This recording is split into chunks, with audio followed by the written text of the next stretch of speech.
Ganz, ganz wichtiger Punkt, der Griff. Auch eine Sache, die 99% der Leute falsch machen und keine Beachtung schenken, obwohl sie so unglaublich wichtig ist. Auch hier gibt es natürlich wieder einen tollen Bonustipp für euch. Und zwar gibt es ganz oft den Umstand, das ist immer von Kabelzug zu Kabelzug unterschiedlich, je nachdem wie weit die voneinander entfernt sind. Überprüfen, indem ihr mal ohne Gewicht runtergeht und ihr merkt ungefähr, hier ist Schluss, ich komme nicht weiter. Dann schwingen Sie das Gewicht irgendwie nach oben, dann machen Sie wieder 3 Sekunden Pause, dann schwingen Sie wieder. Würde ich euch nicht empfehlen. Die nächste Sache ist der Griff. Hier gibt es verschiedene Möglichkeiten. Diese Variante würde ich euch nicht empfehlen, zumindest nicht ohne Zughilfen. Freunde, heute kümmern wir uns mal ganz gezielt um euer Schultertraining und schauen, wie ihr wirklich aus den einfachsten Studiobedingungen, Langhanteln, Kurzhanteln, Kabelzug, wirklich ein Bombenschultertraining rausholen könnt und vor allen Dingen auf welche Feinheiten und Details es ankommt, dass ihr noch mehr aus eurem Training machen könnt. Ich würde sagen, wir legen direkt los und starten mit der ersten Übung.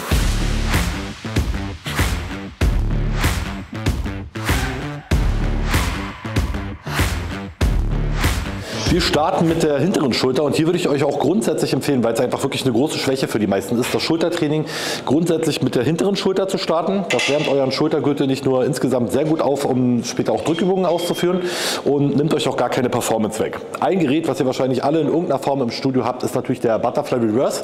Deswegen zeigen wir heute mal diese Variation, denn die kriegt ihr sicherlich auch in eurem Studio zum Laufen. Es gibt noch weitere großartige Varianten am Kabelzug, da kann ich gerne in Zukunft nochmal drauf eingehen, dann haut es in die Kommentare, dann kümmere ich mich gerne darum, aber wir klären jetzt erstmal hier die absoluten Basics ab, sodass möglichst viele von euch davon profitieren. Fokus ist die hintere Schulter. Jetzt müssen wir natürlich gucken, wie stellen wir das Gerät ein und welche Modifikationen nehmen wir vor, um hier wirklich alles rauszuholen. Denn hier geht es mal ganz, ganz schnell, dass wir entweder sehr viel Stabilität verschenken, weil wir die falsche Positionierung einnehmen, oder auf der anderen Seite dementsprechend viel Belastung auf unnötige Muskelpartien wie den Trapez legen, die hier eigentlich nicht arbeiten sollen. Grundsätzlich ist erstmal natürlich die Frage, wie stelle ich das Ganze ein? Also, die Arme macht ihr so weit nach vorne, wie es geht, damit ihr auch in dieser Position Spannung habt. Wenn ihr die erst hier startet, ist euer Bewegungsumfang natürlich dementsprechend klein. Das heißt, wir legen auf dieser Ebene los und eine ganz große Sache ist die Sitzhöhe. Denn ob euer Arm hier oder hier ist, wird maßgeblich darüber entscheiden, was ihr trefft und in welche Richtung ihr arbeitet. Alles muss hier wirklich zusammenspielen. Ihr könnt euch merken, wenn das Schulterblatt nach oben geht, dann wird immer der Trapez sich sehr stark aktivieren. Wenn ihr das Schulterblatt runternehmt, habt ihr den Trapez immer sehr gut raus aus der Bewegung. Das gleiche ist mit der Protraktion. Wenn ihr das Schulterblatt nach vorne nehmt, ist der Trapez ebenso raus, weil das ist genau die Funktion vom Trapez und den Schulterblattmuskeln, die wir ausschalten wollen, das Schulterblatt nach hinten und nach oben zu nehmen. Das heißt, wir drücken es runter und nach vorne und haben somit nur noch die Möglichkeit, aus der hinteren Schulter zu arbeiten. Ihr seht schon, in meinem Nacken passiert gar nichts. Und wenn ich jetzt den Nacken mitnehme, dann könnte ich halt so machen. Aber dementsprechend würden auch viele andere Muskeln trainiert werden. Wir wollen uns ja jetzt wirklich auf die hintere Schulter konzentrieren. Das heißt, wir bringen uns erstmal in eine Position. Wir fangen mal an mit der Sitzhöhe, denn ihr seht schon, jetzt gerade sitze ich ziemlich tief und das würde dazu führen, wenn ich jetzt in dieser Ebene arbeite, dass ich halt sehr stark wieder nach oben gehe und genau das, was ich eben angesprochen habe, dass der Trapez mit hochkommt und ihr dann wenig aus der hinteren Schulter, aber viel aus dem Nacken arbeitet. Das heißt, wir wollen in einer Ebene arbeiten, wo wir das Schulterblatt nach unten drücken können. Das heißt, die Arme sind leicht unter unseren Schultern oder maximal auf der Höhe, aber nicht darüber. Das heißt, jetzt werden wir definitiv zu hoch und passen das Ganze so an. Jetzt werden wir ungefähr auf Schulterhöhe und gehen noch ein kleines Stück hoch, damit wir aus dieser Position auch das Schulterblatt runternehmen können. Ganz, ganz wichtiger Faktor, denn ihr seht schon, hier ist wieder sehr viel Nacken und wenn wir den ausschalten wollen, nehmen wir das Schulterblatt runter. Die nächste Sache ist der Griff. Hier gibt es verschiedene Möglichkeiten. Diese Variante würde ich euch nicht empfehlen, zumindest nicht ohne Zughilfen, denn grundsätzlich ist das schon gut, in der externen Rotation vom Arm zu arbeiten. Ja, das geht vom Bewegungsablauf sehr gut in die hintere Schulter, aber wird euch immer vom Griff limitieren, dass der hier sozusagen rausgeht, wenn ihr keine Zughilfen benutzt und das dementsprechend wieder ein Faktor ist, der dafür sorgt, dass ihr nicht maximalen Output auf die hintere Schulter kriegt. Die wesentlich bessere Variante ist, das Ganze über die Handkante zu führen. Das heißt, ihr greift den Griff gar nicht, sondern führt eure Handkante hier ran und führt das Gewicht sozusagen ohne zu greifen. Ihr seht schon, ihr könnt natürlich auch den Griff festhalten, aber das wird immer sehr stark dazu führen, dass ihr euch auf den Arm fokussiert und dann auch sehr viel aus den Armen bzw. aus dem Trizeps zieht bzw. drückt. Denn wenn ihr das nach hinten schiebt, geht es mal ganz schnell, dass das so ein halbes Trizeps strecken wird. Und wenn ihr hier wirklich über die Handkante führt, könnt ihr den schön locker lassen und dementsprechend das Gewicht nach außen führen mit einer ganz tollen Kraftübertragung und das Schulterblatt dabei ganz kontrolliert vorne lassen. Unheimlich wichtig. Und außerdem ist noch die Körperpositionierung entscheidend dafür, was wir hier wirklich treffen. Denn wenn wir jetzt einfach hier gerade irgendwie drin sitzen und das machen, haben wir natürlich nach vorne und nach hinten überhaupt keinen Anker, der uns gegenhält sozusagen. Denn wir wollen immer Ankerpunkte schaffen, da wo Kraft wirkt. Das ist genau diese Ebene. Wir haben uns schon hier richtig positioniert, aber wir müssen jetzt noch diese Ebene ausgleichen. Das heißt, wir machen jetzt Folgendes, dass wir uns in eine Vorlage bringen und wir bringen die Beine hinter den Körper. Weil so haben wir die Möglichkeit, jetzt in den Boden zu arbeiten und ich kann meinen Brustkorb in das Polster schieben, um genau diese Ebene auszugleichen. Wenn wir die Beine jetzt vorne hätten und das einfach nur nach vorne lehnen würden, würde Folgendes passieren, wenn ich nach hinten gehe, dass der Körper wieder ausbricht. Das können wir ausschalten. Leichte Vorlage, das heißt, ihr setzt euch ungefähr auf das Ende vom Sitz, bringt euren Brustkorb in das Polster und schiebt dann aktiv mit den Beinen rein, damit ich hier Spannung aufbauen kann. Der nächste Schritt ist, wir nehmen die Handkanten ran, fummelt euch da ruhig ein bisschen zurecht, das kann auch mal ein bisschen dauern, bis ihr ein Gefühl dafür entwickelt habt, aber ihr werdet direkt spüren, wenn ihr einmal diesen guten Punkt habt, wie Butter lässt sich das Gewicht führen und ist ein ganz anderes Feeling, als wenn ihr den Griff wirklich festhaltet. Das heißt, wir schieben uns in das Polster, suchen uns den richtigen Griff und erst dann würde ich euch empfehlen, wirklich das Schulterblatt runter und vorzunehmen, um dann nach außen zu führen. Und jetzt muss ich mal hier ein bisschen Gewicht auflegen, dass da auch was bei abkommt. Also Stabilität aufbauen, Handkante, Schulterblatt runter und nach vorne und dann in diese Ebene arbeiten. Wichtig ist jetzt natürlich vor allen Dingen auch noch, wie weit führen wir die Bewegung. Denn wenn wir den Arm bis hierhin führen, ist das noch die hintere Schulter und alles, was dahinter kommt, ist dann dementsprechend der Trapez bzw. Nacken. Ihr seht hier schon, wie sich das Ganze anspannt. Bis hier kann ich das noch gut halten, bis das Schulterblatt eben vorne ist. Sobald das Schulterblatt mit nach hinten geht, habt ihr tendenziell mehr von den oberen Rückenmuskeln mit drin, was nicht falsch ist, nur wie gesagt nicht optimal, wenn ihr jetzt wirklich explizit die hintere Schulter treffen wollt. Das heißt, die Bewegung ist hier vorbei und vorne ist sie hier vorbei. Alles, was hier kommt, ist dann sozusagen, dass die Spannung von der hinteren Schulter weggeht. Das heißt, die Bewegung hier, wenn ihr wirklich, oder sagen wir so, der volle Bewegungsradius für die hintere Schulter ist nicht der volle Bewegungsradius der Übung. Ein ganz erheblicher Unterschied. Wir wollen von hier, wo noch Spannung generiert ist, das heißt, gerade so, wenn wir das Gerät rausheben, denn hier fängt die Spannung an, das ist unser Ausgangspunkt, gehen wir bis hier, wo ich die Schulter noch vorne lassen kann und gehen dann auch nicht ganz zurück, dass das Gerät nicht anschlägt, sondern dass ihr die ganze Zeit Spannung habt. Der Bewegungsanfang, der aktiv ist, also von hier bis hier. Lasst euch davon nicht täuschen, wenn das jetzt erstmal vermeintlich wenig ist. Ihr werdet den Unterschied enorm spüren, dass ihr wirklich einen zielgerichteten Bereich hier in Anspruch nehmt und nicht den ganzen oberen Rücken, wenn es denn euer Ziel ist, die hintere Schulter maximal zu isolieren. Denn die kriegt ihr oftmals auch mal zu wenig ab, dann geht alles in den Nacken und ihr seht immer Leute, die wirklich einen ausgeprägten guten Trapez haben, aber dementsprechend die hintere Schulter dann leidet. Ich bin auch zum Beispiel dafür und nehme jetzt hier gerade wieder Fahrt auf, um das Ganze wieder in mein Training zu implementieren. Und dafür ist der Butterfly Reverse wirklich genial, weil ihr unglaublich stabil arbeiten könnt. Und wenn ihr ihn einmal richtig eingestellt habt, ist es wirklich eine tolle Variation, um eure Hinterschulter zu treffen.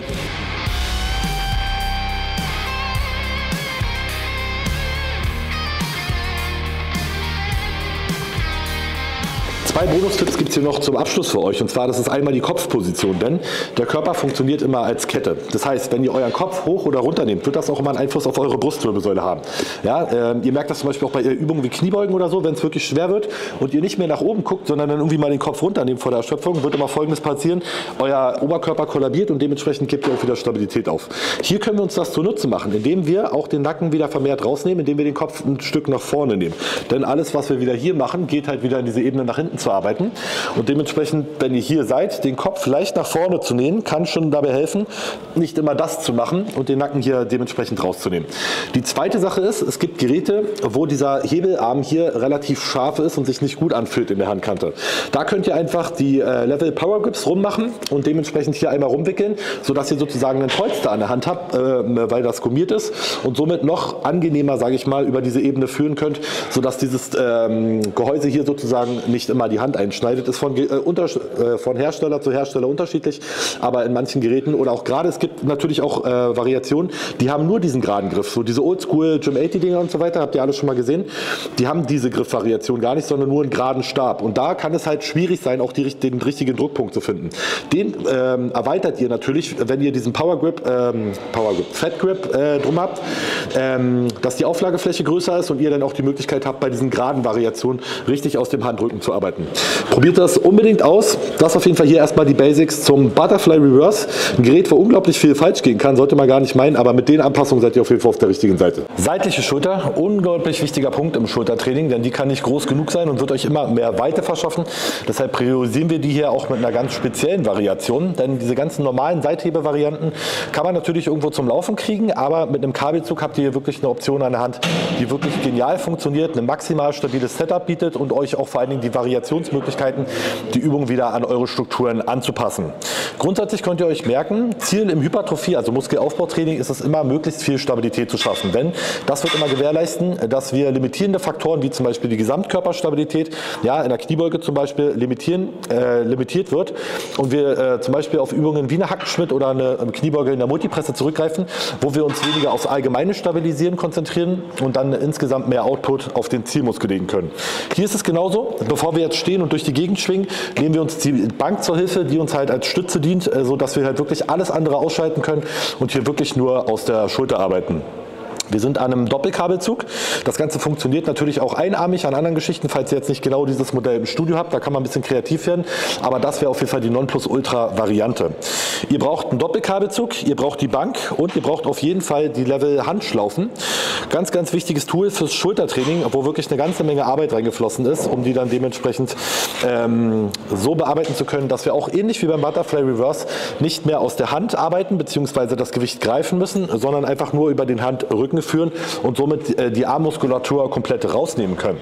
Ihr kennt das alle, diese Fußgelenksschlaufen, die Mädels immer so für die Kickbacks nehmen, funktionieren halt überhaupt nicht, weil sie rutschen am Arm. Wenn ihr das Gewicht nach oben zieht, wird die Schlaufe sozusagen immer rutschen. Das haben wir hier ausgeschaltet, indem wir extra einen Riemen reingemacht haben, der dafür sorgt, dass das Gewicht halt wirklich hier verankert ist und auch gar nicht rutschen kann. Es bleibt genau in der idealen Position, sodass ihr hier wirklich über den Handrücken führen könnt. Jetzt ist natürlich die Frage, wie stellen wir den ganzen Spaß ein und wie sieht diese Übung in der Praxis aus? Das seht ihr jetzt erstmal.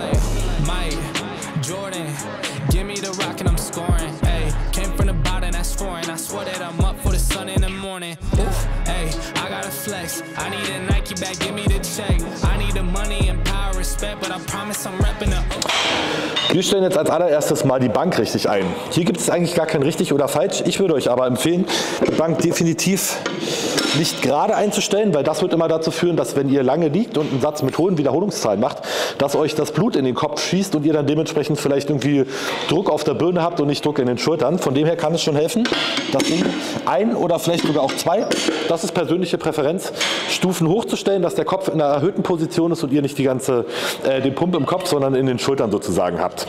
Ihr müsst einfach nur den Kabelzug an die Bank anpassen. Das heißt, ihr könnt es auch auf der geraden Ebene machen. Viele legen sich auch gerne auf den Boden. Bin ich nicht so persönlich ein Fan davon, funktioniert aber auch, wenn ihr wisst, wie ihr den Kabelzug einstellt. Und das wäre jetzt der zweite Schritt. Wie ihr das herausfindet, ist total individuell und sieht bei jedem anders aus. Ich zeige euch jetzt, wie ihr das herausfindet. Denn grundsätzlich gibt es immer eine große Grundregel. Ihr solltet euch niemals an Geräte anpassen, sondern immer die Geräte an euch. Nur weil irgendwo ein Griff hängt oder eine Maschine ist, solltet ihr nicht einfach irgendwie dran ziehen. Ihr solltet erstmal checken, mit eurer Mobilität und eurer individuellen Veranlagung, ist diese Bewegung für euch überhaupt möglich. Das heißt, wenn wir jetzt eine Seithebe-Variation machen, wie die Rye-Rises, so wird die Übung jetzt hier neu cool deutsch genannt. Wir müssen so ein bisschen von diesem Seithebe-Denken wegkommen, komme ich gleich noch zu, warum im Detail. Müssen wir erstmal sozusagen trocken die Übung durchgehen und schauen, wie der Kabelzug dann manipuliert werden muss. Das heißt, wir legen uns einmal in die Ausgangsposition und die Bewegung findet statt in einer Ebene, wo wir ungefähr in einem 45-Grad-Winkel arbeiten. Das heißt, wir machen nicht Seitheben klassisch sozusagen zur Seite weg, weil komm mal nach hinten mit der Kamera und guck mal, was mit meinem Nacken passiert, wenn ich zur Seite arbeite. Der spannt sich enorm an und wenn ich jetzt aber an dieser Ebene arbeite, kann ich den Nacken komplett rauslassen und wirklich in der Ebene arbeiten, wo die seitliche Schulter arbeitet. Hier würde der Fokus schon wieder shiften und wir gehen mehr in den Bereich. Wir wollen genau in dem Bereich sein. Dementsprechend ist das so eine Y-Bewegung, deswegen heißt die Übung auch so, dass wir von hier vorne nach oben aufmachen. Stellt euch vor, ihr wollt jemanden umarmen und reißt die Hände in die Luft und führt dann auch dementsprechend wieder die Umarmung sozusagen durch. Und das ist genau eure Endposition. Das ist auch diese Position, wo der Kabelzug sein sollte. Das heißt, ihr legt euch auf die Bank, macht erstmal trocken, einmal das Bewegungsmuster durch und geht dann in die Position, wo ihr aufhört. Das heißt, bei mir wäre das jetzt hier. Und jetzt können wir uns mal den Kabelzug auf die 16 stellen. Stellt den jetzt nicht bei euch im Studio auf die 16, weil ich das gesagt habe. So. Und jetzt sehen wir schon, wenn wir nochmal in die Ausgangsposition gehen und zurück, ist der Kabelzug jetzt genau auf der Höhe, wo wir auch starten, sodass wir hier die perfekte Spannungsposition haben. Wenn er jetzt von oben kommen würde, würde das Kraftprofil sich wieder ändern, dass wir nicht auf der ganzen Bewegung halt Spannung drauf haben. Wir wollen hier sehr viel Spannung haben und hier eher weniger. Das ist das ideale Widerstandsprofil, um in die seitliche Schulter zu arbeiten, dass es hier nicht schwerer wird, wie zum Beispiel bei Kurzhantelvarianten, sondern tendenziell eher dieser Bereich schwer ist. Das können wir ermöglichen, indem wir diesen Winkel erzeugen, dass hier das Gewicht am weitesten weg ist und sich das Kabel wieder hier annähert. Ganz, ganz wichtiger Tipp, den ich euch noch mitgeben würde. Denn alle, die diese Übung ausprobieren und grundsätzlich alle Kabelübungen, ihr glaubt nicht, wie oft ich es im Coaching sehe, wenn ich das erste Mal Trainingsvideos von meinen Klienten geschickt bekomme, dieser Fehler ist wirklich immer dabei. Ausnahmslos immer. Immer, wenn das Kabel in einer Linie mit eurem Körper ist, habt ihr keine Spannung oder Belastung auf der Zielmuskulatur. Was meine ich damit?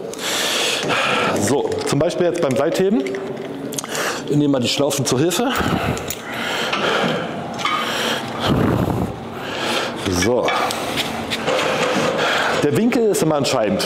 Dieser Muskel arbeitet, beziehungsweise dieses Gelenk, und hier haben wir jetzt den größten Winkel, sodass das Gewicht am weitesten von uns weg ist und die größte Spannung. Je mehr wir jetzt in diese Ebene gehen, ist das wieder in einer Linie und dementsprechend fällt die Spannung ab. Das gleiche ist bei einem Bizeps-Curl der Fall. Wenn wir jetzt das Gewicht curlen würden, und hier ein extrem großer Winkel entsteht, aber das Ganze jetzt hier wieder in einer Linie ist. Ihr seht das immer wieder bei den Leuten, dass sie zum Beispiel ihre Bizeps-Curls hier oben halten oder genau auch diese Seithebe-Variation am Kabelzug, dass die Leute immer verleitet sind, hier eine Pause zu machen. Warum ist das so? Weil der Körper sich nicht belasten will. Der ist immer noch im Überlebensmodus und versucht Kraft zu sparen und effizient zu sein. Das heißt, wenn er merkt, da ist irgendwo ein Punkt in der Bewegung, der ist leichter als die anderen, wird er versuchen, euch Signale zu geben, dass ihr dort das Gewicht stoppen sollt. Und genau das solltet ihr eben nicht tun, denn wir wollen ja genau das Gegenteil erzeugen. Wir wollen in den Positionen verharren, die besonders fordernd für die Muskulatur sind, die wir ansprechen, und genau diese Bewegungen, wo wir sozusagen Pausen hätten, wo der Muskel entlastet wird, vermeiden. Deswegen seht ihr mich zum Beispiel auch immer beim Brusttraining mit den Kurzhanteln, dass ich im unteren Bereich eine Pause mache, wo es extrem schwer ist für die Brust zu arbeiten und oben nicht ganz durchdrücke, denn hier hätten wir gar keine Spannung auf der Brust und der Trizeps würde ausnahmslos das Gewicht halten. Dementsprechend gilt es, die Übung immer so zu manipulieren, dass wir halt die Punkte, die tendenziell einfacher sind, ausschalten und die Punkte, die tendenziell schwerer sind, richtig auskosten. Das sieht dann in der Praxis so aus. So, das heißt, hier haben wir jetzt große Spannung und wenn wir jetzt nach oben aufmachen, hier ist dieser Punkt, wo das Kabel sozusagen in einer Linie mit meinem Körper ist und keine Spannung mehr besteht. 90% der Leute werden versuchen, diesen Punkt zu umgehen, indem sie nicht ganz runtergehen und hier eine Pause zu machen. Das fühlt sich deshalb gut an, weil ihr eine isometrische Kontraktion an der Schulter habt. Das heißt, ihr spannt die Schulter hier oben an. Das gibt erstmal ein gutes Gefühl und euer Körper wird entlastet und euch diese Signale senden. Das heißt, das ist eine Falle, in die ihr nicht tappen solltet. Wir machen genau das Gegenteil. Gehen jedes Mal bis zu dem untersten Punkt, aber ohne die Spannung zu verlieren. Also wir machen jetzt nicht, dass die Gewichte gegeneinander schlagen. Wir gehen an den Punkt, wo wir hier wirklich maximal arbeiten müssen, gehen zwar einmal nach ganz oben, aber auch gleich wieder zurück. Dass wir direkt in die nächste Wiederholung gehen und nicht hier oben verharren, um den Muskel zu entlasten. Das heißt, ihr bleibt in konstanter Spannung und nutzt die volle Bewegungsamplitude aus, um hier dementsprechend den Muskel, vor allem die seitliche Schulter, auch maximal zu benutzen. Eine ganz wichtige Sache ist noch der Aufbau, wie ihr in dem bestmöglichen Setup in diese Übung reinkommt, und das zeige ich euch mal von hier. Gerade wenn ihr ein bisschen Gewicht auf beide Seiten auflagert, geht das mal ganz schnell, dass ihr euch irgendwie verzieht und nicht aus der idealen Position raushebt. Ihr solltet nicht nur dementsprechend viel Aufmerksamkeit in die Bewegung an sich stecken, sondern vor allen Dingen auch, wie ihr in Bewegungen rein und rauskommt. Absolut entscheidend, um die Satzqualität dann zu erhöhen, denn ihr wollt nicht im Satz erst feststellen, dass irgendwas verrutscht ist oder so. Das heißt, ihr macht erstmal eure Handschlaufen fest, macht dann die erste in den Karabiner rein, und wenn ihr das gemacht habt, zieht ihr die erstmal auf euer Bein und macht die Hand gegen das Knie, denn jetzt ist keine Spannung. Ich muss überhaupt keine Kraft aufwenden, um das Gewicht hier irgendwie zu halten. Das gibt mir jetzt die Möglichkeit, hier könnt ihr auch ein bisschen assistieren, weil die Spannung drückt immer noch gegen, diese Seite festzumachen und dann aus einer Position zu starten, wo ich jetzt noch überhaupt gar keine Kraft aufgewendet habe. Stellt euch vor, ich würde das jetzt schon die ganze Zeit hier halten. Das würde meine Schulter enorm belasten und ist auch extrem verletzungsanfällig. Wollen wir also dementsprechend nicht. Ihr geht aus dieser Position dann in die Mitte und fangt eure Übung an, so dass ihr dann wirklich alles richtig ausgerichtet habt und nicht schon irgendwie mit dem einen Arm 20 Sekunden auf Spannung wart und euch gegebenenfalls noch verletzt. Wichtig ist natürlich auch noch, wie weit die Bank entfernt vom Kabelzug steht, und das ist halt ähnlich wie die Höhe komplett individuell auf euch zugeschnitten, denn ihr wollt, wenn ihr hier seid, ungefähr auf Kabelzughöhe sein. Wenn wir jetzt mit der Bank nach hinten rutschen und zu weit weg sind, ergibt sich folgender Umstand, dass wir hier mit den Schlaufen, ihr seht schon in der Startposition, mein Arm verläuft hier lang, aber das Kabel verläuft dort lang. Es müsste aber eigentlich hier sein, um genau in dieser geraden Ebene mit dem maximalen Winkel zu arbeiten. Hier würden wir den Winkel wieder kleiner machen. Ihr seht es schon, das Kabel ist ja wie so ein Geodreieck, was ihr euch jetzt vorstellen könnt. Der Winkel wird dementsprechend kleiner und hier wird weniger Spannung erzeugt. Dafür haben wir aber wieder hier mehr Spannung, weil das Kabel weiter weg ist vom Körper. Ihr seht es hier. Das heißt, damit würden wir wieder den oberen Teil der Bewegung überlasten, den wir ja eigentlich nicht schwerer machen wollen. Dementsprechend passen wir das Ganze wieder an, bringen uns genau in diese Ebene. Jetzt seht ihr schon, jetzt habe ich hier den schönen 90-Grad-Winkel, sodass ich hier eigentlich kaum Spannung habe, genauso wie es sein sollte. Und auf dem Weg nach unten jetzt hier richtig ackern muss, um die seitliche Schulter arbeiten zu lassen. Entscheidend bei der Übung sind wirklich die Sachen, dass ihr das einmal richtig einstellt, in der richtigen Ebene arbeitet, das heißt diese Position einnehmt. Ihr wollt nicht so arbeiten und ihr wollt auch nicht wie bei einer Seithebemaschine irgendwie so arbeiten. Versucht nicht, die anderen Bewegungsmuster, die ihr schon von anderen Übungen kennt für die seitliche Schulter, auf diese Übung zu übertragen. Dann ist es ein komplett anderes Bewegungsmuster. Ihr geht wirklich von hier nach hier und führt diese Bewegung aus. Um das wirklich effizient notwendig zu machen, braucht ihr unbedingt die Handschlaufen. Denn wenn ihr das Ganze mit einem Griff macht, wird sozusagen der Griff wieder dazu sorgen, dass hier ein Teil der Kette ist, was ausbrechen könnte und dann dementsprechend der Griff irgendwie limitiert, euer Handgelenk nicht in der richtigen Position ist und die Übung einfach nicht so effizient ist, wie sie sein könnte. Dementsprechend das Bewegungsmuster einmal richtig erlernen, sollte ziemlich einfach möglich sein, indem ihr einfach vorstellt, ihr gebt mir eine dicke Umarmung und das Ganze auf jeden Fall mit Handschlaufen ausführen, dass wir diese Ebene komplett rausnehmen und wirklich von hier das Gewicht führen. Und ich verspreche euch, macht eine Wiederholung mit den Dingern und ihr werdet sofort den Unterschied spüren und nie wieder einen Griff in die Hände nehmen. Von dem her, Y-Rises oder Seitheben am Kabelzug, wie auch immer ihr wollt.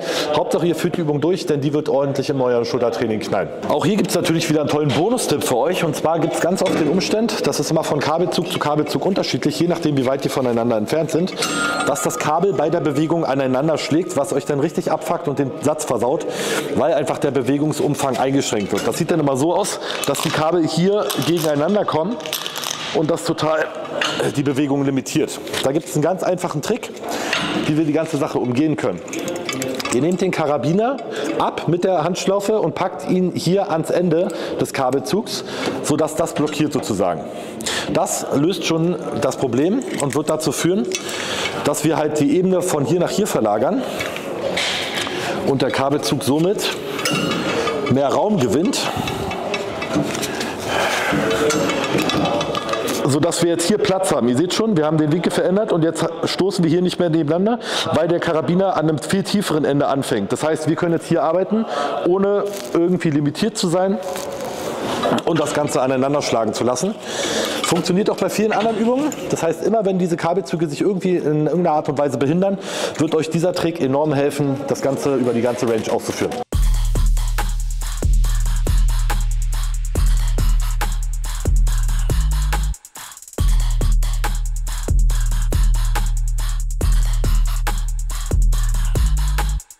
Natürlich gibt es auch eine Vielzahl von guten Seithebemaschinen, die ich auch gerne im Training anwende, aber wenn ihr mal in einem Studio unterwegs seid, wo ihr diese Möglichkeiten nicht habt und darauf angewiesen seid, reguläres Seitheben auszuführen, gibt es jetzt hier noch eine tolle Alternative, die ich auch regelmäßig in mein Training einbaue, weil sie wirklich eine tolle Übung darstellt und das reguläre, klassische Seitheben nochmal auf vielen, vielen Ebenen verbessert.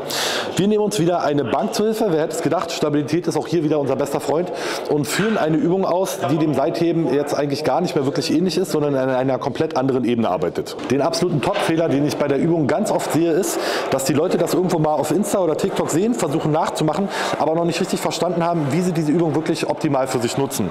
Oftmals sieht man dann Folgendes, dass die Leute sich hinstellen und das so machen und dann dementsprechend aber diese Ebene, denn wir wollen immer die Ebene kontern bzw. den Anker da schaffen, wo auch die Belastung herrscht. Das ist jetzt wieder in der Schulterebene. Wenn ich jetzt meinen Bauch hier gegen stütze, ja, dann ist das ganz nett, aber kontert überhaupt nicht diese Ebene und ich bin hier noch komplett frei. Außerdem, wenn mein Druckpunkt hier oben ist, seht ihr schon, fängt die Bank an zu wackeln. Und es ist alles andere als stabil. Die Bank ist ja dafür da, mehr Stabilität zu schaffen und nicht das Ganze noch zu erschweren. Von dem her, ganz klare Sache, nutzt euer Körpergewicht und setzt euch hin. Wir machen das so, dass wir uns ähnlich wie beim Butterfly Reverse mit den Füßen hinterm Körper verankern, weil dann haben wir wieder die Möglichkeit, gleiches Prinzip, die Brust in die Bank zu drücken und hier wirklich in einer Ebene zu arbeiten, die uns mehr Stabilität verschafft. Das heißt, ihr solltet die Beine für euren Vorteil nutzen. Und hier ist es jetzt auch wieder ganz entscheidend, wie hoch ihr die ausgerichtet habt. Denn stellt euch vor, ihr habt jetzt die Bank so. Da habe ich natürlich keine Möglichkeit gegenzuarbeiten, weil ich ja schon liege und die Schwerkraft mich komplett runterzieht. Wenn ich jetzt aber in einer Ebene bin, die relativ gerade ist, kann ich mit meinem Bein oder beziehungsweise mit dem Vorlehnen des Körpers entscheiden, wie viel Druck ich reingebe und wie nicht. Wenn ihr schon liegt sozusagen, könnt ihr diesen Druck nicht wegnehmen, weil die Schwerkraft euch runterzieht. Von daher seid relativ aufrecht mit der Bank, ja, also nicht 90 Grad, aber so circa 75 Grad. Das heißt die erste Stufe und schiebt euch dann dementsprechend hier rein. Und jetzt kann ich entscheiden, ob ich mich mehr reinlehne oder weniger, um wirklich die perfekte Position zu finden. Absolute Grundregel haben wir gerade schon am Kabelzug gemerkt. Wir wollen uns nicht an ein Gerät anpassen, sondern das Gerät an uns. Und wir wollen jetzt schauen, welchen Muskel wollen wir treffen. Das ist die seitliche Schulter jetzt wieder in dem Falle. Und jetzt gilt es, den Körper so zu manipulieren, dass wir auch die seitliche Schulter in die oberste Position bringen, dass diese arbeitet. Denn immer wenn die Schulter in dieser Position ist, wird vermehrt die hintere Schulter arbeiten. Wenn die Schulter in dieser Position ist, wird vermehrt der vordere Schulterkopf arbeiten. Deshalb wollen wir die Schulter so noch in diese Position bringen mit einer Armrotation, dass jetzt der seitliche Schulterkopf dementsprechend oben ist. Das heißt, diese Position möchte ich einnehmen und jetzt möchte ich mich noch möglichst stabil in diese Position bringen. Das heißt, das sieht für euch vielleicht anders aus, aber ihr könnt einfach mal in die Bank reingehen, die relativ aufrecht ist, euch nach vorne lehnen und dann schauen, wie müsst ihr die Hände rotieren, beziehungsweise auch die Schultern, dass ihr in diese Ebene kommt. Und das ist ungefähr die. So, das ist wieder der 45-Grad-Winkel, ähnlich wie wir den auch schon vom Kabelzug kennen, und führen das Gewicht jetzt in dieser Ebene nach oben. Drücken dabei aber ebenfalls wieder, genau wie beim Butterfly Reverse, die Schulterblätter runter und nach vorne, dass wir in dieser Ebene arbeiten und der Nacken sich nicht mehr bewegt. Denn jetzt mal als Vergleich, ich lasse die Schulterblätter jetzt mal locker und mache alles komplett, dann seht ihr schon, wie sich der Nacken halt mit anspannt. Wenn ihr die Schulterblätter aber nach vorne drückt und runter, passiert hier im Nacken gar nichts und ihr arbeitet halt wirklich nur aus der seitlichen Schulter.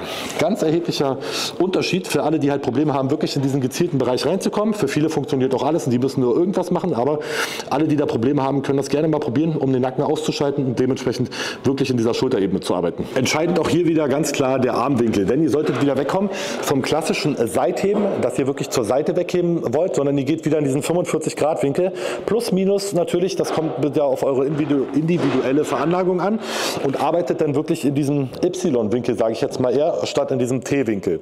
Ganz, ganz wichtig, denn ihr seht schon wieder, was mit meinem Nacken passiert und auch wie sich die Schulter ausrichtet, wenn ich in dieser Position bin. Der seitliche Schulterkopf ist ideal positioniert, um wirklich isoliert zu arbeiten.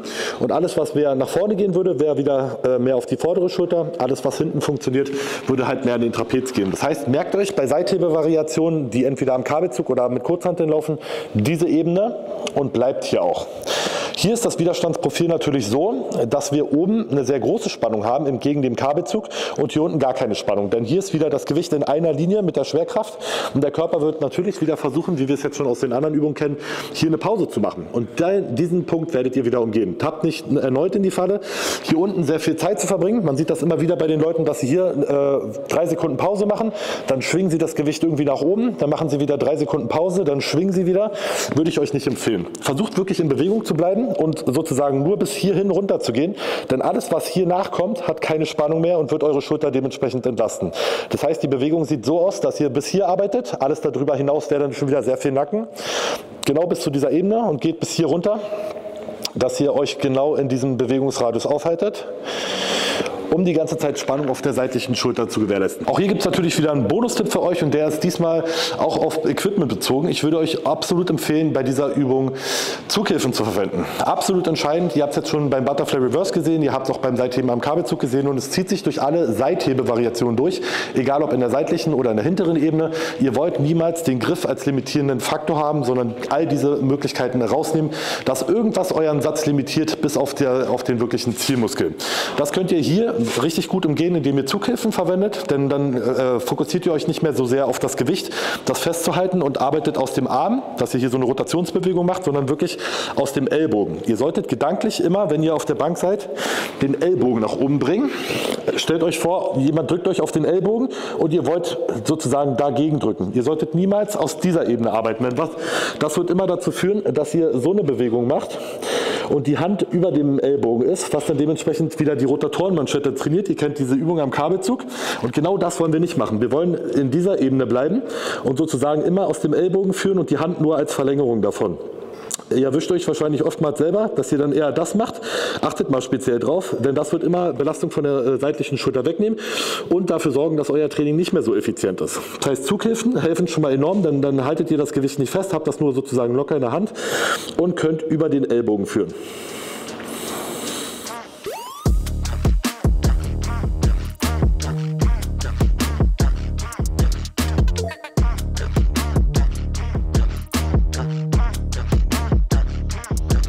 Kommen wir zur absoluten Königsdisziplin im Schultertraining und das ist das Schulterdrücken.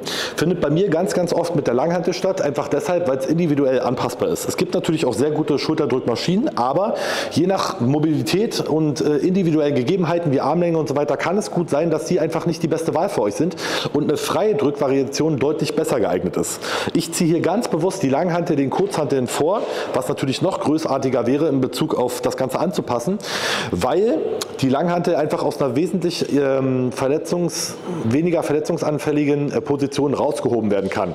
Mit den Kurzhanteln werdet ihr immer limitiert sein, gerade wenn ihr stärker werdet, die Dinger erstmal überhaupt in diese Position zu bringen. Wenn ihr sie erstmal da habt, alles schön und gut, aber erstmal wollt ihr nicht eure Trainingspartner hier in Mitleidenschaft ziehen, euch die Dinger immer zu geben oder geschweige dann das selber versuchen. Ab einem gewissen Gewicht wird es einfach uneffizient, weshalb ich das komplett streichen würde und dann auf die Langhantel zurückgreifen. Hier machen wir uns das Ganze zu Hilfe, indem wir uns ein Rack nehmen, denn in allen anderen Möglichkeiten, das Ganze irgendwie umzusetzen, funktioniert das weniger gut. Von daher habt ihr hier wieder die Möglichkeit, die komplette Amplitude auszunutzen und das wirklich auf die Höhe einzustellen, so wie ihr das braucht. Dafür hole ich jetzt erstmal eine Bank und dann schauen wir mal, wie wir das Ganze gestalten. Also, wir brauchen einen Rack, eine vernünftige Langhantel, da haben wir hier sogar ein Lyco-Equipment am Start, das Nonplusultra. Und wir fangen mal mit dem Bankwinkel an. Hier gibt es kein richtig oder falsch, denn je nach Mobilität und nach Außenrotationsmöglichkeiten werdet ihr verschiedene Möglichkeiten haben, den Bankwinkel für euch zum Laufen zu bringen. Wenn ihr eine sehr gute Außenrotation habt, werdet ihr den Bankwinkel sehr aufrecht gestalten können, sodass ihr wirklich hier in dieser Ebene arbeitet. Aber wenn ihr so eingeschränkt seid wie ich zum Beispiel, müsst ihr gegebenenfalls den Sitz weiter nach hinten stellen, sodass ihr dann mit eurer Außenrotation, die natürlich individuell ist, wirklich in dieser Linie arbeiten könnt. Grundsätzlich ist es immer wichtig bei dieser Übung, dass die Stange die ganze Zeit über dem Arm ist. Ihr müsst euch in eine Oberkörperposition bringen, wo das gewährleistet ist. Denn viele machen hier den Fehler, komm mal zur Seite, dass sie immer noch denken wie in der Multipresse und das Gewicht nach vorne drücken. Und ihr seht schon, ich drücke sozusagen gegen die Schwerkraft und hier ist das Gewicht und zieht mich in dieser geraden Linie nach unten, aber hier ist die Schulter, die eigentlich arbeiten will. Das heißt, wir müssen von dieser Position, wo sozusagen hier diese Linie jetzt lang führt, in diese Position gehen, wo das genau in einer Linie mit meinem Unterarm ist. Der Bankwinkel, den gilt es zu finden. Der sieht für euch alle unterschiedlich aus, aber ihr könnt auch einfach die Bank mal zum Spiegel seitlich hinstellen und dann schauen oder euch filmen, seid ihr wirklich mit den Unterarmen genau unter der Stange. Falls nicht und ihr noch irgendwie in dieser Ebene seid, weil ihr vielleicht auch noch programmiert habt von der Multipresse, ihr müsst das Gewicht nach vorne drücken, solltet ihr das auf jeden Fall ändern. Denn hier seid ihr nicht nur extrem verletzungsanfällig, sondern habt auch überhaupt keinen Output auf die Zielmuskulatur. Das heißt, wir wollen die ganze Zeit in dieser Ebene sein, erzwingt hier aber bitte auch nichts. Hier sollte es wirklich so sein, dass ihr wieder mit eurem Körper arbeitet und nicht einfach nur, weil der Bankwinkel schon so eingestellt war von eurem Vortrainierenden, dass ihr euch einfach darauf setzt. Dementsprechend gehen wir zum nächsten Schritt und das ist die Positionierung der Langhantel. Diese sollte so nah wie möglich an eurem Gesicht sein und vor allen Dingen auch von der Ebene her ungefähr auf Kinnhöhe. Ganz oft sehe ich den Fehler, dass die Leute irgendwie von einem Meter weit weg das Gewicht irgendwie so rausheben. Das ist natürlich fatal, denn hier haben wir überhaupt keine Stabilität. Die Schulter wird extrem überdehnt und hat dann wieder dementsprechend viel Potenzial, sich zu verletzen. Das heißt, wir wollen alle Störfaktoren außerhalb der Ausführung, wenn wir wirklich im Satz sind, so minimal wie möglich halten. Das bedeutet halt auch, dass wir das Rausheben so gestalten, dass wir keine Kraft verschenken. Daher nehmen wir jetzt die Bank so nah wie möglich an das Rack ran. So, und ihr seht schon, das ist dann wirklich eine knappe Kiste, aber auch völlig ausreichend, denn wenn ich das Ganze jetzt von hier raushebe, ich kann sogar noch ein Stück näher, ihr solltet immer das Gefühl haben, es ist eigentlich schon fast zu eng, dann ist es richtig. So, und wenn wir das Ganze jetzt rausheben, schaut mal, wie klein die Bewegung ist. So, und jetzt bin ich schon in der richtigen Position. Wenn ich das Gewicht, jetzt stellt euch mal vor, viele machen das auch so, dass sie das Gewicht von hier oben irgendwie so halb rausheben und dann schon so drücken. Absolut fatal. Macht das auf gar keinen Fall. Ihr startet immer von der Kinnhöhe aus und bringt das Gewicht erstmal hier in diese Position. Denn ganz wichtig bei der Übung ist, ihr müsst Spannung auf dem Lat generieren. Der Lat trägt sozusagen euren Oberkörper und ist hier das Fundament, von dem ihr drückt. Das heißt, ihr stellt euch die ganze Zeit bei der Übung vor, als ob ihr einen Latzug macht und den nach unten zieht und diese Kontraktion haltet. Das ist die Spannung, die ihr auf der Latmuskulatur haben solltet, um eine stabile Grundlage zu schaffen, von der ihr drückt. Und das würdet ihr im Leben nicht schaffen, wenn ihr sozusagen von hier startet. Deswegen ist es wesentlich zuträglicher, dass ihr erstmal hier den Lat richtig fest macht. So, ja, stellt euch vor, ihr macht jetzt einen Klimmzug an dieser Stange sozusagen. Das ist die Spannung, die ihr einmal haben wollt. Und dann, während ihr diese Spannung aufrechterhaltet, hebt ihr das Gewicht raus. Und ihr seht schon, ich habe jetzt 0 Kraft verschwendet und bin direkt in der perfekten Position. Reinheben ist natürlich auch wieder genau das Gleiche. Ihr wollt nicht, wenn ihr irgendwie hier seid, das Gewicht erstmal reinschmeißen. Ihr geht von hier oben erstmal wieder runter und packt das Gewicht dann rein. Ich sehe auch ganz oft, dass die Leute noch irgendwie das nach oben drücken und dann einfach nach vorne schmeißen. Alles Sachen, die euch nur Verletzungsanfälligkeit bieten. Von dem her, ihr drückt das Gewicht nach oben, geht erstmal wieder nach unten und dann packt ihr es sicher in die Ablage zurück. Ich würde euch natürlich empfehlen, das im Rack zu machen mit den Sicherheitsablagen. Ich habe jetzt hier zu Demonstrationszwecken keine, nehmen sonst natürlich immer welche, aber gerade für alle, die jetzt erstmal warm werden mit der Übung, definitiv die Sicherheitsablagen ungefähr auf der Höhe einstellen, dass hier im Zweifelsfall nichts passieren kann. Eine enorm wichtige Sache ist der Griff. Wie wir den gestalten, schauen wir uns von vorne an. Großes Thema beim Schulterdrücken, wie breit greife ich denn jetzt eigentlich die Stange? Und ihr könnt euch merken, grundsätzlich, immer wenn die Hand innerhalb vom Ellbogen ist, wird verstärkt der Trizeps arbeiten. Denn dieser spitze Winkel hier im Arm sozusagen, ist ja ein Trizepsstrecken, seht ihr? Also als ob ihr diese Trizepsstreckbewegung macht. Das heißt, immer wenn der Arm irgendwie innerhalb ist, ja, ich treibe es jetzt natürlich mal auf die Spitze, werdet ihr beim Hochdrücken vor allen Dingen den Trizeps aktivieren. Und bei weitem nicht die beste Kraftübertragung haben. Ihr wollt so greifen, dass der Unterarm wieder genau in einer Linie ist, und zwar in der untersten Position. Denn das verändert sich natürlich, wenn ihr jetzt nach oben drückt, aber ihr könnt einfach den Test machen. Ihr setzt euch vor den Spiegel, geht sozusagen in die Position und geht mal mit den Armen gerade runter und seht, okay, jetzt sind die genau gerade und das ist euer Griff.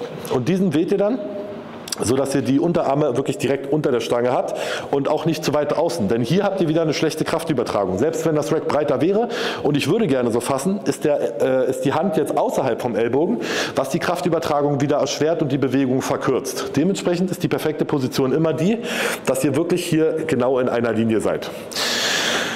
Damit noch nicht genug, Freunde. Die Übung ist wirklich anspruchsvoll und eine ganz wichtige weitere Sache, die wir noch beachten müssen, ist die Ellbogenposition. Der Ellbogen entscheidet maßgeblich darüber, ob die Übung funktioniert oder nicht. Denn ganz oft sehe ich, dass die Leute keine Kontrolle über ihren Ellbogen haben und dann irgendwie aus dieser Ebene drücken, weil sie halt die Multipresse gewöhnt sind. Sie denken immer noch, sie müssen nach vorne drücken. Das ist hier aber nicht der Fall. Hier drückt ihr hinter den Körper, denn wir wollen ja sicherstellen, dass die Stange immer in einer Linie unter dem Arm ist. Wenn ich jetzt gerade hochdrücke, seht ihr schon wieder, ich drücke von meinem Körper weg. Dafür, um das zu ermöglichen, dass ich auch wirklich hinter den Körper drücke und den Unterarm, ihr seht schon, jetzt direkt immer in einer Linie zu haben, muss ich Folgendes machen und den Ellbogen reinklappen. Das heißt, wenn ihr in dieser Ebene seid, macht ihr Folgendes, dass ihr den Ellbogen nach innen drückt. Da werdet ihr direkt eine Spannung auf der Latmuskulatur merken, denn das spannt den Lat an und bringt euch genau in diese stabile Position, die ich vorhin angesprochen habe, wo ihr diese Spannung habt, aus der ihr besonders gut drücken könnt. Das heißt, ihr wählt erstmal euren Griff, dass ihr genau in einer Linie seid, spannt die Lats an und dann nehmt ihr die Ellbogen Ellbogen nach innen. Und dort lasst ihr sie auch während der ganzen Übung. Ja? Ihr drückt sozusagen die ganze Zeit mit Druck auf den Ellbogen, der nach hier geht. Stellt euch vor, ihr wollt diese Butterfly-Bewegung machen, diese Oldschool-Maschinen, wo ihr diesen Butterfly macht, das macht ihr mit dem Ellbogen.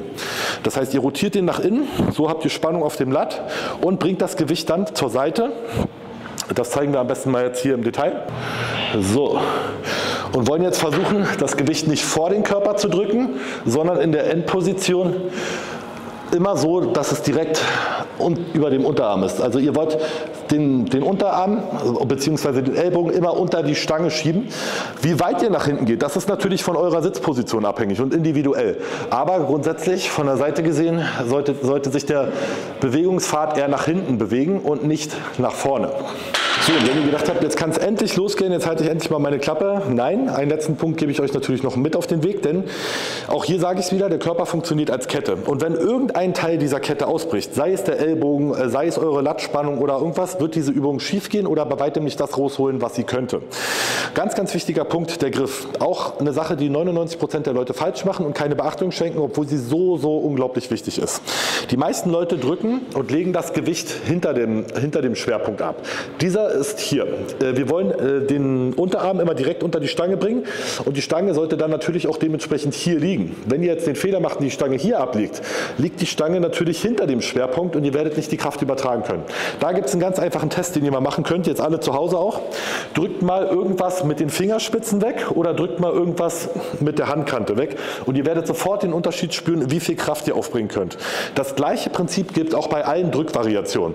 Das heißt, wenn ihr das Gewicht zum Beispiel mit diesem Affengriff greift, dass ihr den Daumen nicht um die Stange legt, wird das für 99% der Leute dazu führen, dass sie das Gewicht viel zu weit hinten ablegen und dann so drücken. Das ist nicht nur schlecht für euer Handgelenk, sondern auch schlecht für eure Muskulatur, denn die wird bei weitem nicht so gereizt, ihr könnt überhaupt nicht so viel Output generieren. Demnach die Stange in diese Position bringen und das erreicht ihr, indem ihr wollt die Stange möglichst nah am Daumen haben und dann hier lang legen. Das heißt, von hier nach hier. Das ist eine leichte interne Rotation. Möglichst nah am Daumen und dann auf diesen Handballen hier und dann greift ihr die Stange mit dem vollen Griff. Immer wenn ihr diesen Affengriff verwendet, werdet ihr nicht in diese richtige Position kommen. Das fühlt sich vielleicht erstmal im ersten Schritt gut an, aber nur, weil euch das ein falsches Gefühl suggeriert. Es ist ähnlich wie mit dem Halten in der obersten Position, was ich vorhin erklärt habe, wo der Körper euch falsche Signale gibt, die ihr auf jeden Fall nicht wahrnehmen solltet. Hier geht es lieber, den richtigen Griff zu erlernen und dafür gibt es auch wieder natürlich den Bonustipp hier bei dieser Übung. Um diese Position richtig zu finden und die Stange einmal richtig abzulegen, könnt ihr einmal wie so einen Diamant machen. Das kennt ihr von diesen Diamond Push-Ups, dass ihr sozusagen mit diesem Format an die Stange geht, dann einmal von hier nach außen geht und dann die Stange greift. Weil dann, wenn ihr von unten gucken würdet, wenn wir jetzt, nee, das kriege ich nicht hin, wenn ihr sozusagen aus dieser Position geht, habt ihr genau das, dass die Stange in diesem Bewegungsverlauf liegt und ihr dann dementsprechend Druck ausüben könnt. Das heißt, wir starten in dieser Position, schieben uns dann so weit nach außen, wie wir greifen wollen und ihr seht schon, so nah wie möglich am Daumen und hier auf der Handkante. Jetzt greifen wir nur noch zu und nehmen dann noch den Ellbogen rein. Dann stellt euch vor, wir haben euch vorhin gesagt, der richtige Griff ist entscheidend, aber auch der Ellbogen. Der muss jetzt natürlich folgen. Das heißt, ihr greift einmal richtig fest zu, nehmt den Ellbogen rein, bringt den Latt auf Spannung, hebt dann minimal raus, wie wir es gezeigt haben, von der Kinnhöhe aus und bringt die Stange hinter den Körper. Ich weiß, das ist jetzt erstmal enorm viel Input und ihr glaubt nicht, wie viele Leute meiner Coaching-Klienten da schon dran verzweifelt sind, weil ich sie Woche für Woche durchgepeitscht habe, weiter dran zu bleiben, weiter dran zu bleiben. Das ist wirklich die Kniebeuge des Oberkörpers, kann man sagen, aber es lohnt sich auf jeden Fall. Wenn ihr diese erstmal beherrscht, könnt ihr so unglaublich viel aus eurem kompletten Schultergürtel rausholen und die Übung vor allen Dingen auch in jedem Studio ausführen und ihr seid nicht immer darauf angewiesen, dass da irgendwie die neueste Cybex-Multipresse oder irgendein anderes tolles Schultergerät rumsteht. Von dem her geht es auf jeden Fall hier die Mühe reinzustecken, das Ding zu erlernen und zum Laufen zu bringen, hat mir unglaublich gute Resultate beschert und ist bei mir weiterhin auch in jedem Schultertraining mit dabei. Von dem her gebt da auf jeden Fall mal Gas. Lasst euch nicht abschrecken, wenn es nicht beim ersten Mal klappt. Alle guten Dinge brauchen ein bisschen Zeit, aber die Übung lohnt sich auf jeden Fall richtig. Wie bei den anderen Übungen auch, ist es hier natürlich wieder enorm entscheidend, welchen Teil der Bewegung wir forcieren und welchen wir eher auslassen, um die Übung noch effizienter zu machen. Denn wir erinnern uns, es gibt immer Punkte, wo die Schulter besonders stark arbeitet und auch welche, wo sie wieder entlastet wird. Der Punkt, wo sie entlastet wird, wäre hier wieder verstärkt der oberste Teil, denn das hier, diese Bewegung, macht verstärkt der Trizeps, ähnlich wie beim Brusttraining. Von daher machen wir uns das Ganze zunutze und arbeiten wirklich eher im unteren bis mittleren Bereich, indem wir so weit runtergehen, wie es unsere Mobilität uns erlaubt. Und das könnt ihr ganz einfach austesten, indem ihr mal ohne Gewicht in diese Position gebt und merkt, okay, weiter komme ich nicht, hier wäre Schluss. Das ist ungefähr bei mir unter Kinnhöhe. Und dann solltet ihr natürlich nicht den Fehler machen, dann mit Gewicht zusätzlich, was euch noch extra runterdrücken wird, noch tiefer zu gehen. Denn das geht wieder in einen Bereich rein und das sogar unter Last, für die euer Körper gegebenenfalls gar nicht gemacht ist und dann wieder Verletzungspotenzial mit sich bringt. Wir gehen also so weit runter, wie wir können und drücken dann nur bis 90% aus und lassen diese oberen 10% weg, um definitiv die ganze Zeit Spannung auf der Schulter zu haben und den Trizeps bestmöglich aus der Bewegung rauszunehmen. Sieht dann im Prinzip so aus, dass ihr die ganze Zeit das Gewicht in Bewegung haltet und hier Pausen vermeidet. Ihr müsst euch dabei mal beobachten, denn die meisten von euch werden wahrscheinlich noch den Fehler machen, dass sie viel zu viele Pausen innerhalb des Satzes machen. Immer wenn ihr das Gewicht hier oben haltet, schafft ihr dann zwar eine weitere Wiederholung, aber ihr habt immer wieder Spannungszeit von der entsprechenden Zielmuskulatur abgenommen. Das gilt es zu vermeiden. Wundert euch nicht, wenn ihr erstmal weniger Wiederholungen schafft, wenn ihr durchgängige Wiederholungen macht, weil der Zielmuskel muss härter arbeiten. Ihr schafft deshalb weniger, weil es eine größere Belastung auf dem Zielbereich ist, genau den wir haben wollen. Ihr bescheißt euch im Prinzip nur selber, wenn ihr eine Wiederholung macht. Ihr kennt das alle und dann clustert sich der Satz dann irgendwie zusammen und hat irgendwie so richtig kein Ende und am Ende versagt halt euer ganzer Körper von der Gesamtermüdung, aber nicht wirklich die Zielmuskulatur. Von daher gilt es hier wieder, mindestens 2/3 des Satzes sollten definitiv durchgängig sein. Wenn ihr dann noch 2, 3 Wiederholungen rausquetscht, definitiv bin ich immer voll dabei. Ihr solltet lieber zu hart als zu weich trainieren, aber hier geht es halt wieder hart und weich sozusagen ins Verhältnis zu setzen. Ziel sollte es immer sein, theoretisch alle Wiederholungen durchgängig zu machen mit einer perfekten Ausführung und dann gegebenenfalls vielleicht noch eine hinten ranzuhängen, je nachdem wie nah ans Versagen ihr halt bei bestimmten Übungen geht. Das ist auch wieder ein ganz anderes Thema, wo ich 3 Videos für aufmachen könnte. Das mache ich jetzt lieber mal nicht. Aber hier wieder will ich auf jeden Fall das Bewusstsein bei euch schaffen, darauf zu achten, welche Teile der Bewegung nutze ich denn besonders für mich aus und welche lasse ich auch eher weg, um die Übung insgesamt noch effizienter zu machen. Das waren die besten Tipps zum Schultertraining. Die Grundprinzipien, die ihr heute in diesen Übungen mitbekommen habt, könnt ihr auf alle anderen Übungen übertragen. Wo sind die wichtigen Punkte der Bewegung? Wie muss ich etwas ausrichten? Wie ist der Winkel von der Kraft, die wirkt auf das arbeitende Gelenk und so weiter? Alles ganz entscheidende Punkte, die nicht nur hier in diesen speziellen Übungen Anwendung finden, sondern euer ganzes Training bereichern können. Von daher haltet mal ganz speziell die Augen offen für die Übungen, die ihr im Training ausführt. Versucht diese Tipps gezielt umzusetzen und sorgt somit dafür, dass ihr aus weniger noch mehr rausholt. Denn die Trainingsqualität zu steigern ist immer das Nummer 1 Ziel. Ihr könnt so viele Ressourcen sparen, eure Sätze wahrscheinlich halbieren, wenn ihr all diese Tipps umsetzt und so mehr Potenzial für Regeneration schaffen und die Waage von Regeneration und Belastung sozusagen für euch ins Positive zu schieben, sodass ihr ganz neue Wachstumsmöglichkeiten bekommt. Haut mir gerne in die Kommentare, welche Muskelgruppe ihr als nächstes sehen wollt und vergesst nicht, noch hier eure Handschlaufen einzusacken. Absolut entscheidend für alle Variationen für die seitlichen Schultern am Kabelzug, sodass ihr hier noch mehr rausholen könnt. Alle Infos dazu findet ihr in der Beschreibung. Ich freue mich, wenn ihr, wie gesagt, ein Abo da lasst, Glocke anmacht, Kommentar, das Ding eurer Tante schickt, die ganzen Sachen, die man hier heutzutage so machen kann. Gebt ordentlich Gas und wir sehen uns beim nächsten Video.